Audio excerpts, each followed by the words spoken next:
하나님 말씀은 예레미야 16장 1절에서 13절까지의 말씀입니다.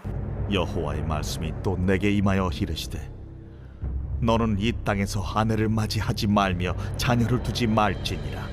이곳에서 낳은 자녀와 이 땅에서 그들을 해산한 어머니와 그들을 낳은 아버지에 대하여 여호와께서 이와 같이 말씀하시오니 그들은 독한 병으로 죽어도 아무도 슬퍼하지 않을 것이며 묻어주지 않아 지면의 분토와 같을 것이며 칼과 기근에 망하고 그 시체는 공중의 새와 땅의 짐승의 밥이 되리라. 여호와께서 이와 같이 말씀하시되 초상집에 들어가지 말라. 가서 통곡하지 말며 그들을 위하여 애곡하지 말라.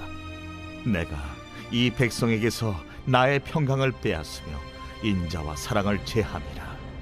여호와의 말씀이니라.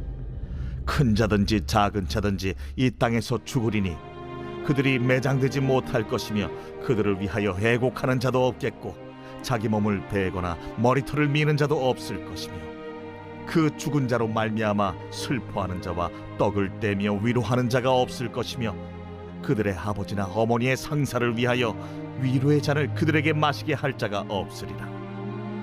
너는 잔치집에 들어가서 그들과 함께 앉아 먹거나 마시지 말라.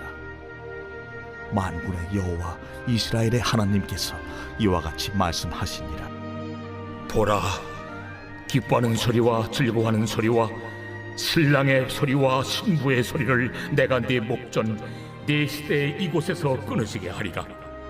내가 이 모든 말로 백성에게 말할 때에 그들이 내게 묻기를 여호와께서 우리에게 이 모든 큰 재앙을 선포하심은 어찌 됨이며 우리의 죄악은 무엇이며 우리가 우리 하나님 여호와께 범한 죄는 무엇이냐 하거든 너는 그들에게 대답하기를 여호와께서 말씀하시되 너희 조상들이 나를 버리고 다른 신들을 따라서 그들을 섬기며 그들에게 절하고 나를 버려 내 율법을 지키지 아니하였음이라. 너희가 너희 조상들보다 더욱 악을 행하였도다. 보라, 너희가 각기 악한 마음에 완악함을 따라 행하고 나에게 순종하지 아니하였으므로 내가 너희를 이 땅에서 쫓아내어 너희와 너희 조상들이 알지 못하던 땅에 이르게 할 것이라. 너희가 거기서 주야로 다른 신들을 섬기리니 이는 내가 너희에게 은혜를 베풀지 아니함이라 하셨다 하라. 아멘. 여러분, 우리가 예레미야서를 보면서 특별히 그 에레미야는 선지자였는데 선지자로 사는 것이 정말 호락호락하지 않다라고 하는 사실을 우리가 말씀을 통해서 계속해서 보고 있습니다. 왜냐, 선지자인데 사람들에게 말씀을 전했습니다. 그런데 사람들이 다 말씀을 들으려고 하지를 않아요. 내가 가까이만 가면 사람들이 슬금슬금 다 피해 도망을 갑니다. 사람들이 외면을 하고 또 어떠한 액션이나 말을 해도 어떠한 반응도 보이지 않는 겁니다. 그러니까 이 선지자가 어떻게 하느냐, 이 땅을 살아가는 게 정말 힘들고 외로운, 거기다가 여러분 우리 이런 말씀도 발표했거든요.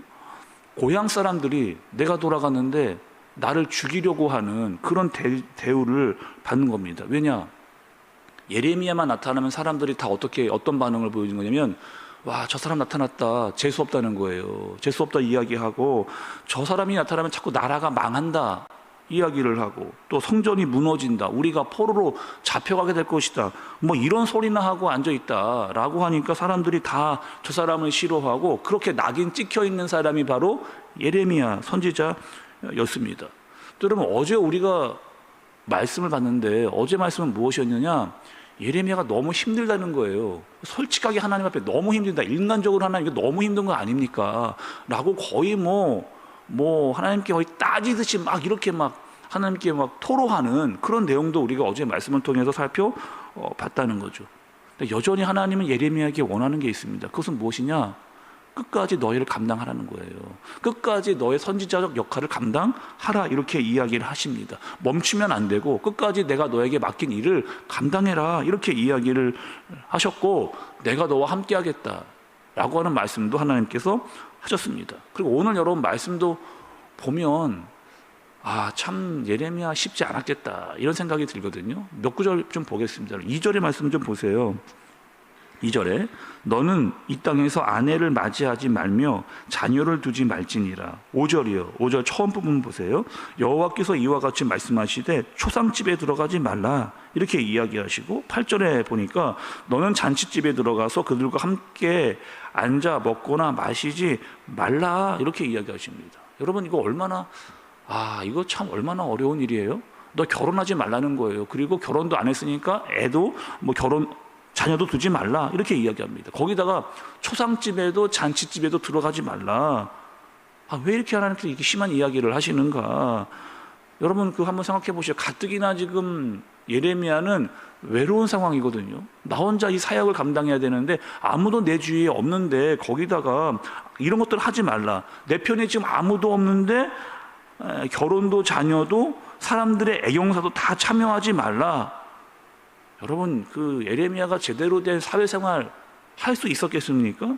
그런데 하나님도 이렇게 이야기하시는 거예요. 예레미야에게 그게 너가 가야 할 길이다 이렇게 이야기하시는 거죠. 근데 여러분 왜 이렇게 하나님께서 이야기하시는가의 이유를 우리가 보면 알 수가 있습니다. 말씀을 쭉 읽어보시면 여러분 이래요. 앞으로 심판이 임하게 될 거라는 거예요. 근데 그 심판은 감당하기 어려운 심판이라는 겁니다. 아주 혹독할 것이고 아주 잔인할 것이다. 심지어는 네가 결혼을 하거나 자식을 두면 다 죽을 것이다. 그것을 보는 것이 쉽지 않을 것이다.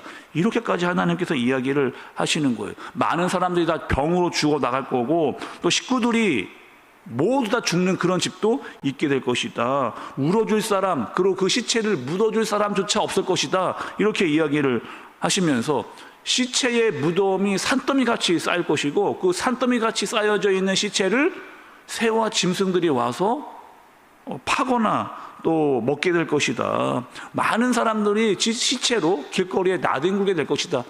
이렇게 지금 하나님께서 이야기를 하시는 겁니다. 또 여러분 두 번째로 보면 하나님께서 장례식에도 가지 말라는 거예요. 여러분 또 보시죠. 5절의 말씀 보세요. 여호와께서 이와 같이 말씀하시되 초상집에 들어가지 말라. 가서 통곡하지 말며 그들을 위하여 애곡하지 말라. 내가 이 백성에게서 나의 평강을 빼앗으며 인자와 사랑을 제함이라 여호와의 말씀이니라 이렇게 이야기합니다. 여러분 하나님께서 이스라엘 백성들에게 여러 가지 많은 축복을 주셨는데 그 축복 중에 하나는 뭐냐면 평강입니다. 평강. 그러니까 세상에 줄 수 없는 평강을 하나님께서 이스라엘 백성들에게 주셨어요. 그래서 하나님과 함께 살아갈 때 우리는 평강을 누릴 수가 있습니다. 그런데 지금 이 평강은 어떨 때 주어지느냐? 여러분 어떨 때 주어지는 거예요?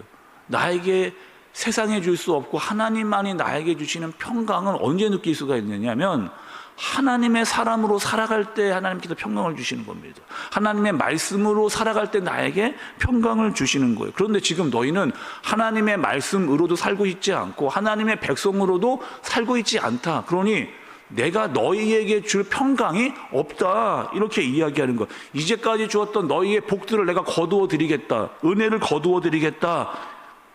그리고 너희를 심판하시겠다. 이렇게 이야기를 하시는 겁니다.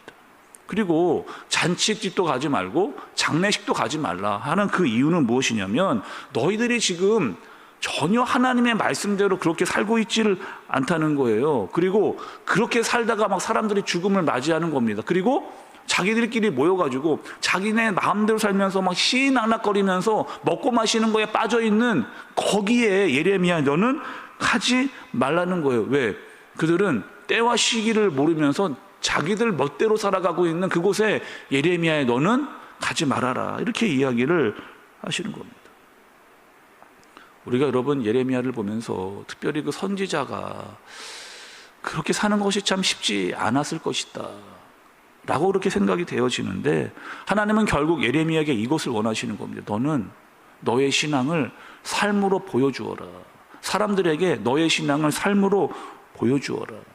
그래서 예레미야는 울면서 그 사역을 감당하는 거죠.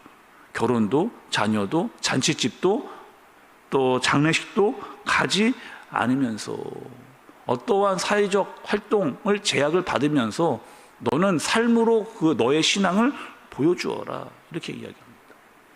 어쩌면 여러분 오늘 말씀은 우리와는 좀 동떨어져 있는 것 같은 예레미야와는 우리 이렇게 살 수 있을까? 라는 생각을 여러분 하게 하는 그런 본문입니다.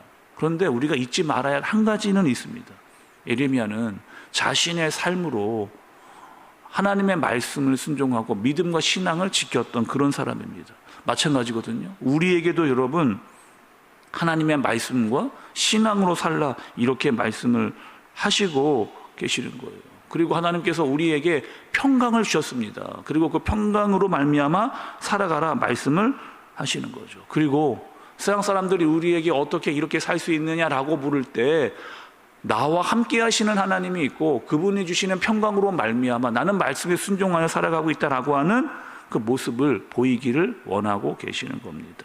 여전히 하나님은 우리와 함께 하시고 또 우리를 채우시고 우리를 도우실 뿐만 아니라 우리에게 평강을 주시는 하나님이다 라고 하는 사실을 잊지 말고 여러분 오늘 하루를 믿음과 복음으로 살아가는 저와 여러분들 되어지시기를 예수님의 이름으로 축복합니다. 기도하겠습니다. 하나님 아버지, 예레미야는 외로웠습니다. 가까이 하는 사람들조차 없었습니다. 그러나 하나님 끝까지 그에게 가서 말씀을 외쳐라. 이것이 너의 사명이다. 이렇게 말씀해 주셨습니다. 우리는 비록 하나님 예레미야와 같은 상황은 아닙니다. 그러나 우리도 공통점이 있습니다. 말씀을 받은 자로 말씀을 전하는 삶을 살 수 있도록 또 하나님 특별히 이 땅에서 복음과 신앙과 믿음으로 이 땅을 살아가는 우리가 되어지도록 또 하나님이 주시는 평강으로 말미암아 살아가는 우리가 되어지도록 주님께서 인도하여 주옵소서. 예수님의 이름으로 기도드리옵나이다. 아멘.